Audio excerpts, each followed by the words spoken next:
नौ पाषाण काल को हम लोग पढ़ने जा रहे हैं। नौ पाषाण काल का काल कब से कब माना जाता है?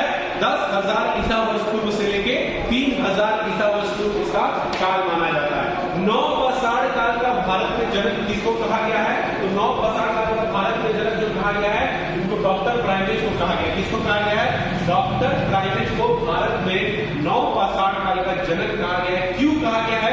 क्योंकि इन्होंने नौ पाषाण काल का सबसे प्रथम उपकरण इन्होंने खोजा था। कहां से खोजा था? तो कर्नाटक के लिंग समुद्र क्षेत्र से खोजा था।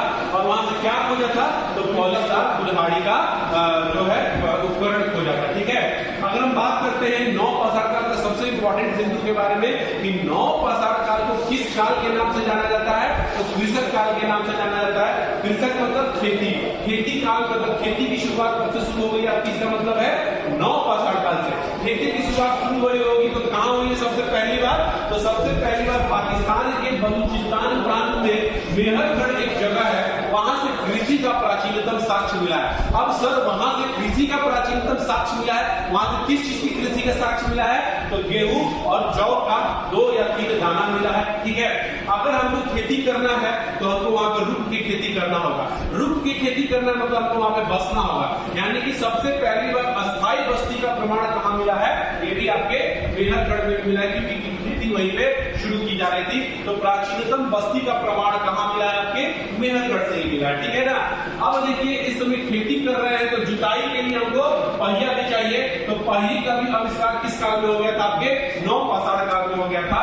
और पहिए के साथ साथ यहाँ पे इंपॉर्टेंट बात यह है कि इस समय कुंभकारी का ज्ञान हमको हो गया था। किस चीज का ज्ञान हो गया था? कुंभकारी का। कुंभकारी मतलब आज के समय जो घड़ा या मटका होता है उसको बोलते हैं। और इस कुंभकारी के ज्ञान के बाद हमको विश्व का प्राचीनतम जो मृत भांड है या आपका मटका या वो है, ये कहां से मिला? चौपानी मांडू से मिला। कहां से मिला है? चौपानी मांडू से विश्व का प्राचीनतम मृत भांड मिला। ठीक, इसके बाद करते हैं कुलडीहवा। कुलडीहवा इलाहाबाद में एक जगह है जहां से भारत का ही नहीं विश्व का प्राचीनतम साक्ष्य मिला। किस चीज का? धान की खेती का या चावल की खेती का। तो धान या चावल की खेती का प्राचीनतम साक्ष्य कहां से मिला है? कुलडीहवा से मिला। कुलडीहवा कहां है? उत्तर प्रदेश के इलाहाबाद में। इस काल के औजार कैसे हुआ करते थे? पॉलिशदार हुआ करते थे। इस काल के औजार को हम लोग पॉलिश करके रखते थे। ठीक है, पॉलिशदार हुआ करते थे।